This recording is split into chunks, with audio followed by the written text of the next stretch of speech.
नमस्कार मंडळी. श्रीलंकेच्या ट्रिपचा आमचा हा दुसरा दिवस. कँडीतल्या हॉटेलमध्ये सकाळी जाग आली आणि बाहेर बघितलं तर असं सुंदर मनोरम दृश्य दिसत होतं. येथील हवाही छान थंड होती. स्विमिंग पूल मस्त होता. हॉटेल सर्व सुविधांनी युक्त होतं. कँडी प्रसिद्ध आहे अर्थातच बुद्धाच्या टूथ रेलिक टेम्पलसाठी. येथे बुद्धाचा दात आहे, त्यामुळे बौद्ध धर्मीयांसाठी हे अतिशय पवित्र आणि प्रसिद्ध ठिकाण आहे. लाखो भाविक येथे भेट देतात. आम्हीही या टूथ रेलिक टेम्पलला भेट द्यायला निघालो. हा परिसर खूप मोठा आहे आणि अतिशय रमणीयही आहे. याच्या बाजूलाच एक तलाव आहे. परिसर मोठा असल्यामुळे तशी गर्दी भासत नव्हती. हेच ते टूथ रेलिक टेम्पल.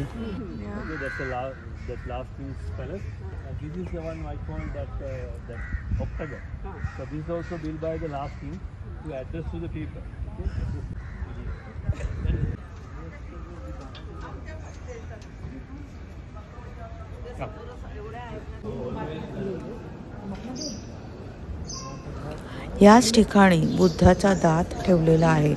हा दरवाजा बंद असतो, परंतु दिवसातून 4 वेळा याला नैवेद्य दाखवला जातो.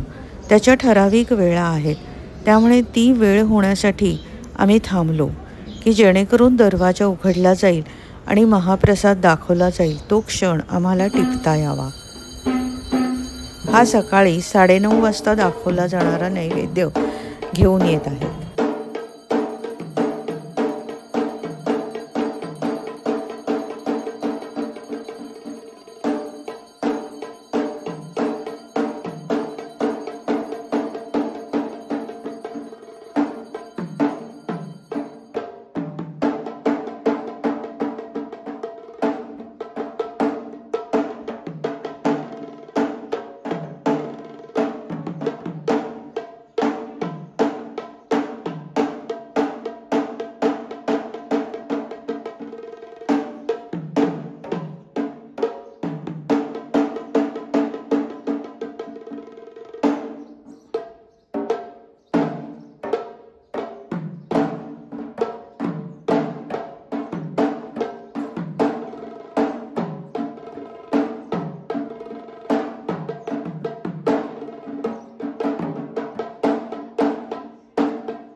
हा सोहळा पाहून झाल्यावर एका जिन्याने आम्ही वर गेलो.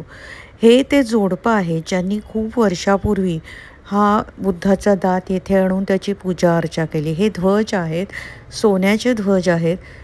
नंतर हा एक स्तूप आहे. इथे भरपूर प्रकारची सुगंधित फुलं अर्पण केली जातात, ज्यांचा सुगंध वातावरणात दरवळत असतो, विशेषतः कमळं, जाई जुई.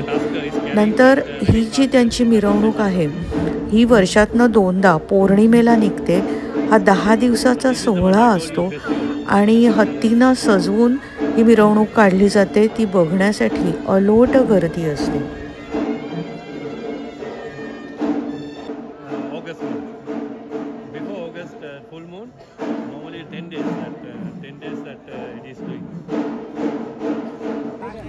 आता टूथ रेलिकचं दर्शन घेण्यासाठी गर्दी उसळली. आम्ही उभेच होतो.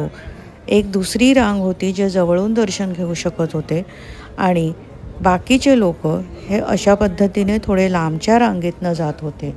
इथे प्रचंड गर्दी होती, त्यामुळे अतिशय सांभाळून जावं. परंतु टूथ रेलिकचं छान दर्शन झालं.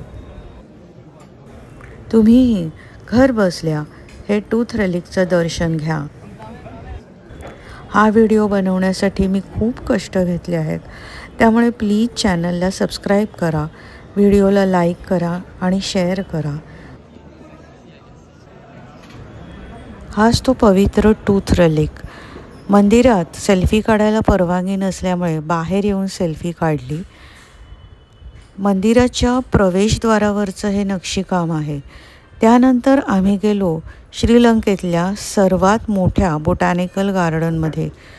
येथे हे एवढं मोठं आहे की पायी फिरणं शक्य नव्हतं, म्हणून इलेक्ट्रिक कारमध्ये बसून आम्ही हे बोटॅनिकल गार्डन पाहिलं. येथे असंख्य प्रकारच्या वनस्पती आहेत, विविध देशातील वनस्पती आहेत. हे बोटॅनिकल गार्डन कँडीमध्येच असून याचं नाव रॉयल बोटॅनिकल गार्डन असं आहे.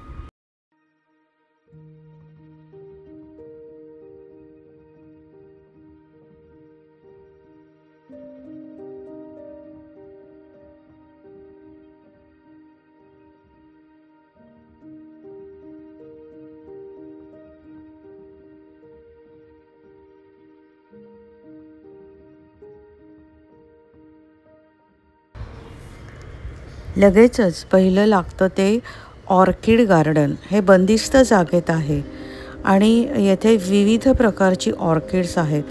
येथलं वैशिष्ट्य मला जाणवलं ते असं की येथील फुलं विविध रंगी असून खूप मोठी मोठी आहेत.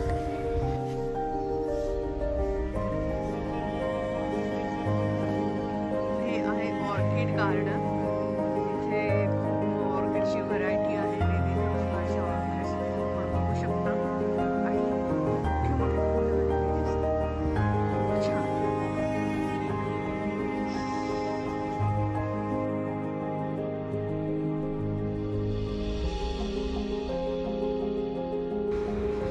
हे कॅननबॉल ट्री म्हणजे आपल्याकडचं कैलासपती. ही महावल्ली नदी आहे जी संपूर्ण कँडीच्या भोवतीने अशी वाहते.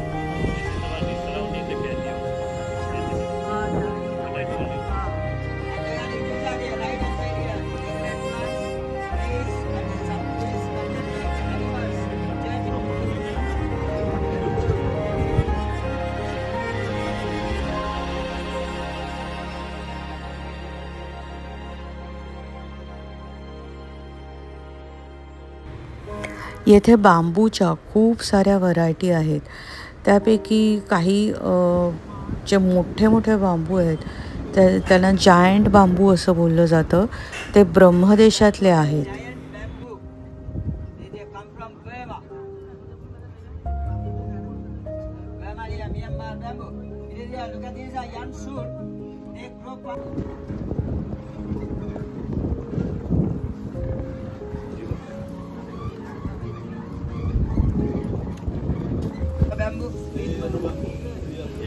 हा पिवळ्या रंगाचा भारतीय बांबू आहे.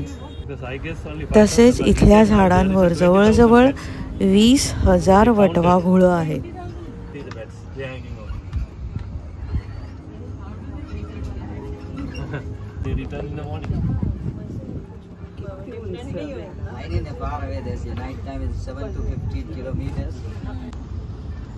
इथे मध्ये मध्ये बसायला अशा छान जागा केल्या आहेत जिथे लोक सुट्टीच्या दिवशी येऊन मस्तपैकी पिकनिक करतात.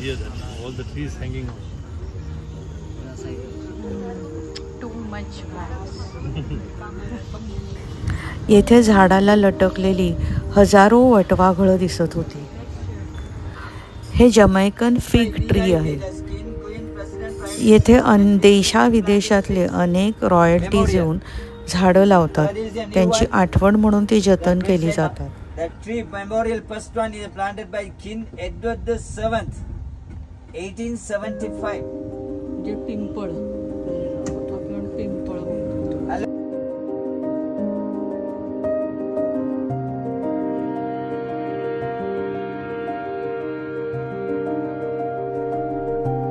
like an umbrella.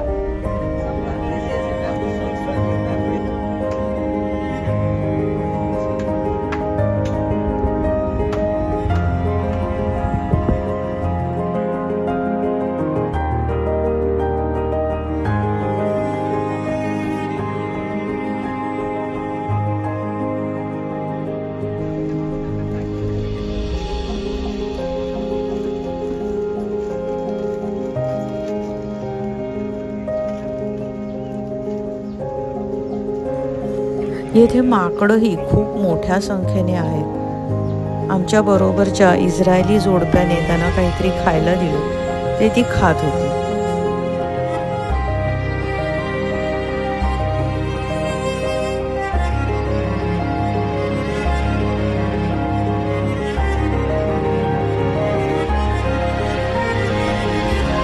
हा कृत्रिम तलाव आहे जो श्रीलंकेच्या आकाराचा बनवलेला आहे।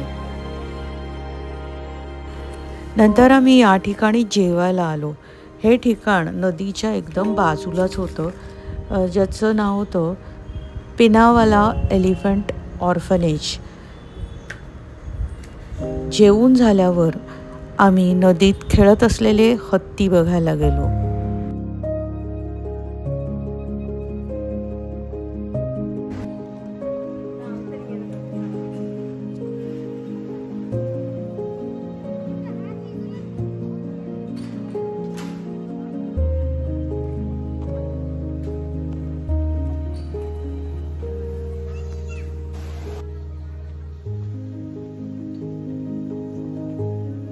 छान मुक्तपणे नदीत खेळत असलेले हे हत्ती बघताना खूप मज्जा येत होती।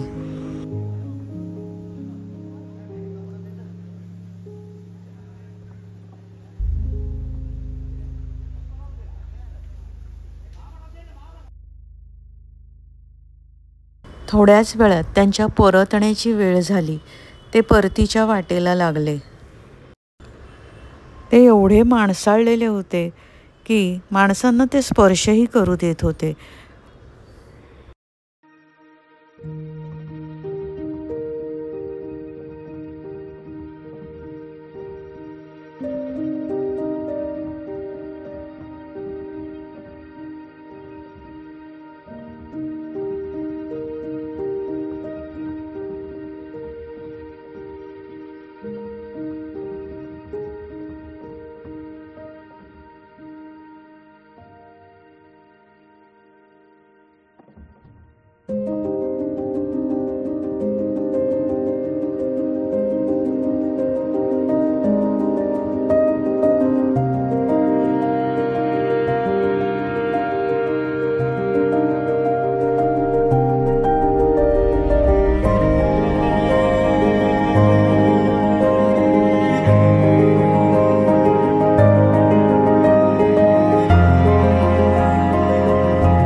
आमची ही परतीची वेळ झाली। माझे ट्रॅव्हल व्लॉग जर तुम्हाला आवडत असतील तर चॅनलला प्लीज सबस्क्राईब करा, व्हिडिओला लाईक करा, शेअर करा। धन्यवाद। लवकरच पुन्हा भेटू।